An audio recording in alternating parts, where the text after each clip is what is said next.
All right, so we're going to start today's lesson with a graphing calculator activity, and hopefully you can grab your graphing calculator and try these with me. This is the chapter that includes logarithms, and I know from the beginning of the year that there were some people who were feeling like they didn't learn logarithms in Algebra 2 very well. I think it probably depends on who your teacher was, because some teachers made it through logarithms before we had to leave school and others did not. So if you had to do it from a distance, that would be extra difficult. But even still, a lot of students don't really understand logarithms the first time they learn them, and so in pre-calc it's a chance for us to kind of go over it again. Okay, so we're going to start by plotting the first three graphs in the first column. You see I have y1 equals 2 to the x, y2 equals 3 to the x, and y3 equals 1.5 to the x. And I'm also giving you window dimensions to use. So I'll just go ahead and do this one along with you. So if you have your calculator, you can start by pressing the y equals button. And then if you happen to already have anything in there, just clear it. And then we can type in these functions. So 2, and then use the little caret button that's above the divide to raise to the power of x. Use the button that says x, comma, t, comma, theta, comma, n. And then we'll go down to the next one, 3 to the x, and then the next one, 1.5 to the x. And these are all considered exponential functions. If your variable is in the exponent and your base is just a number, then it's an exponential function. The base has to be a number that is greater than 0 and not equal to 1.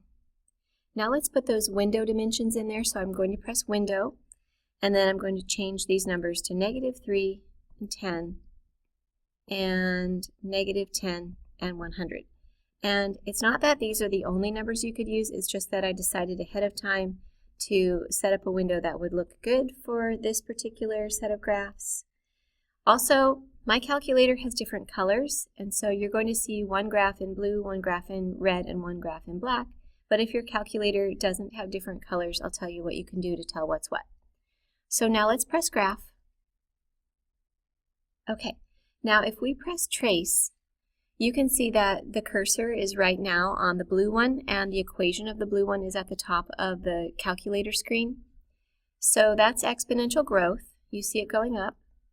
And then let's look at the red one. If I press the up arrow or the down arrow, it will take me to a different graph. So now the cursor is on the red one, and it's the y2 equals 3 to the x. It says that at the top of the screen.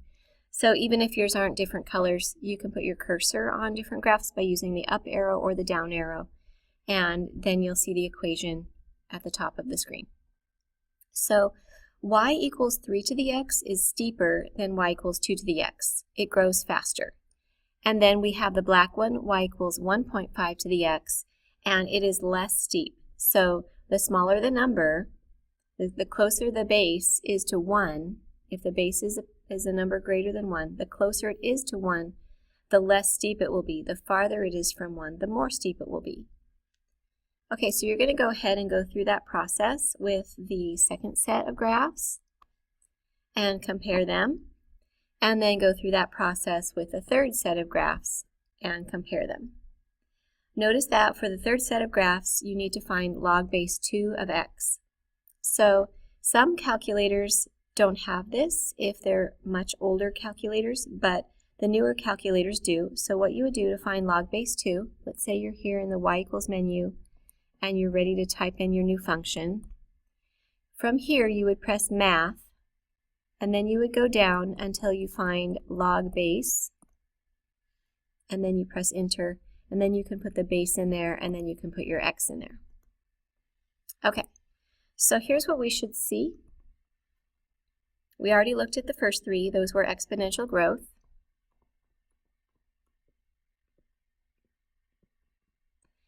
And now looking at the middle three, these are exponential decay. You see the graphs are going down.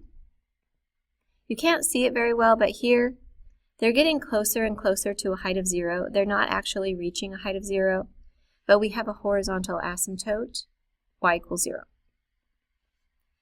And the base for each of these is less than 1. It's greater than 0 and less than 1. The closer it is to 1, the steeper, or the less steep it's going to be, and the farther it is from 1, so the closer it is to 0, the more steep it's going to be. And then finally, for the third set, we have y equals 2 to the x again, which we looked at in the first set. That's exponential growth. And then we have this other one, which looks like the reflection of the first one across the line y equals x. Sorry, my line's a little crooked. These are reflections across y equals x, which means that they are inverses. So that's the key to understanding logarithms, is to know that it's the inverse of exponentials.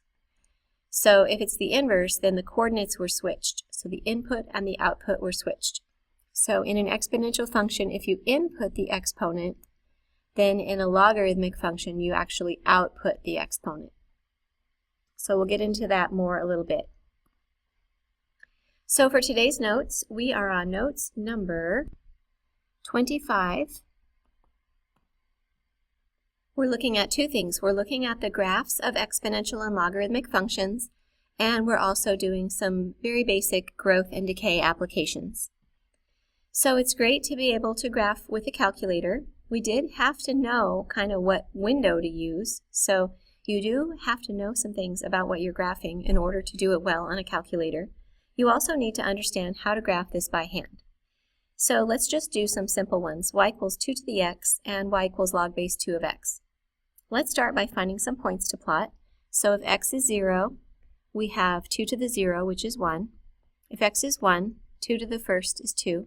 If x is 2, 2 squared is 4. If x is 3, 2 cubed is 8.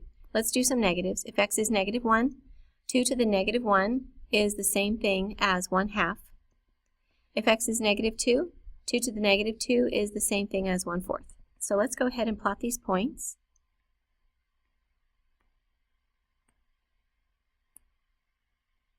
And you can see that shape that we're getting, that exponential growth shape. It gets steep, much, much steeper the farther you go to the right.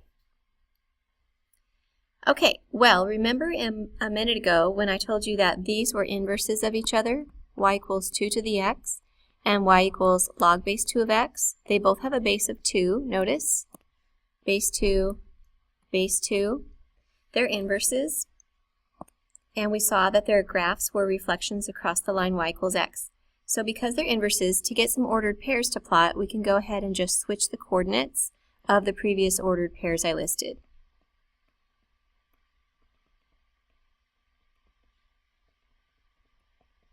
So we have 1, 0, 2, 1, 4, 2, 8, 3, 1/2, negative 1, 1/4, negative 2. You're not going to have any negative x values, and you're not going to have x equals 0 either. You're just going to have positive x values. So that's what a logarithmic growth graph looks like. So is it important to memorize what a logarithmic curve looks like? Well, yes and no. So it would be great in the ideal world if when I said, hey, what does y equals x look like, you would know right away just visualizing it in your head, and I bet you do. And it would be great in the ideal world if I said, what does y equal x squared look like, and you know just visualizing it in your head that it looks like that, and I bet you do. And perhaps now you even know that y equals x cubed would be something like this, and maybe if we're lucky you even know that y equals the square root of x would be something like this. And it would be great, and I hope you do know, that if I said, what does y equals 2 to the x look like, exponential growth, you would know it looks like this. But it may be likely that if I say y equals log base 2 of x, that you don't have a picture of that in your head. If that's the case, then what you should do is start by picturing exponential growth and then imagine reflecting it across the line y equals x. And if you do that, you get something like that. So you can take a couple steps in the process to remind yourself how to get a logarithmic curve, even if you don't memorize what it looks like. Okay, let's move on.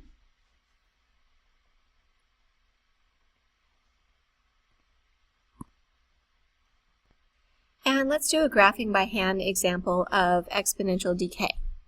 So once again, we can plot some points. So if x is 0, 1/2 to the 0 is 1. Excuse me, I have a tickle in my throat. If x is 1, 1/2 to the 1 is 1/2. If x is 2, 1/2 to the second is 1/4. If x is 3, 1/2 to the third is 1/8.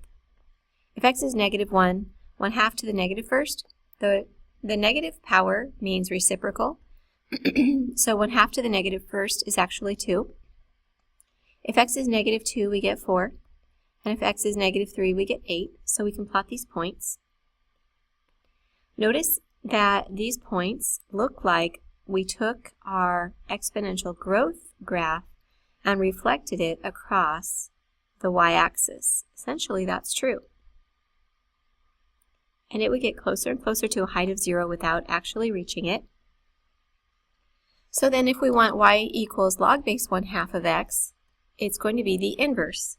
Same base, 1/2. So let's take our ordered pairs and switch them around and plot.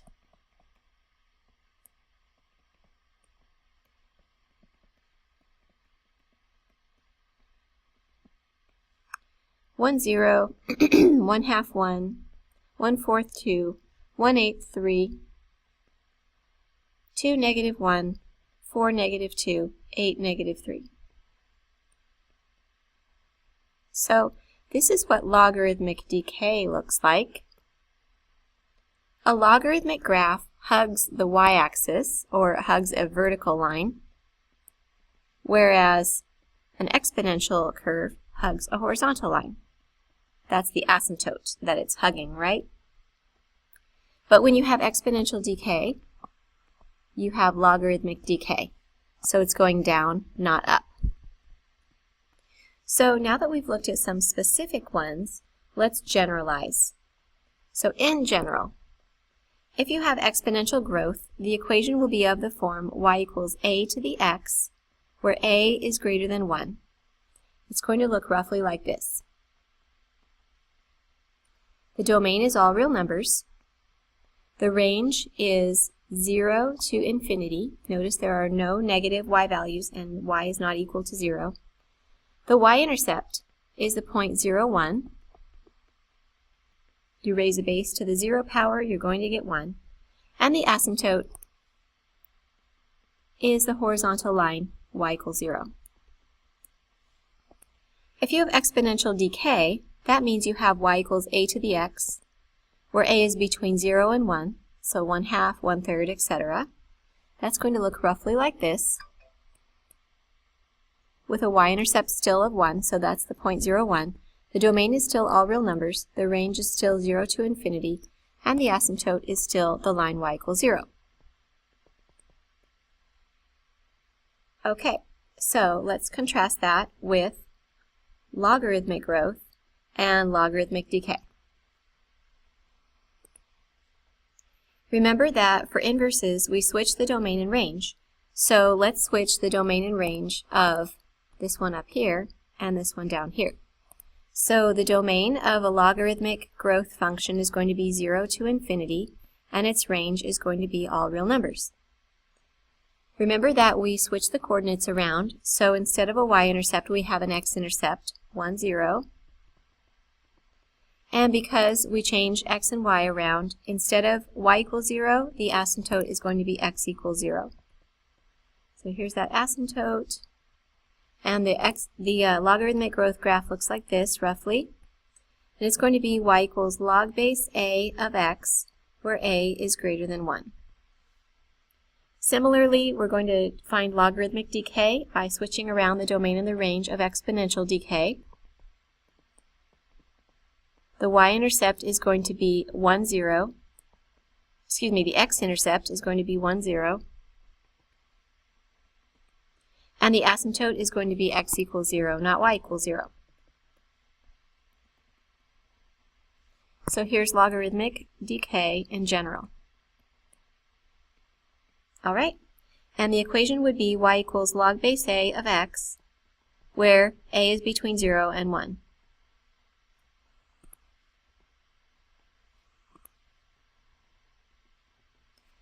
Okay, so that's the general information we need to know about exponential and logarithmic graphs. Okay, part 2 of today's lesson is going to be some simple application problems, exponential growth models, and exponential decay models, and I'm going to make that as a second video.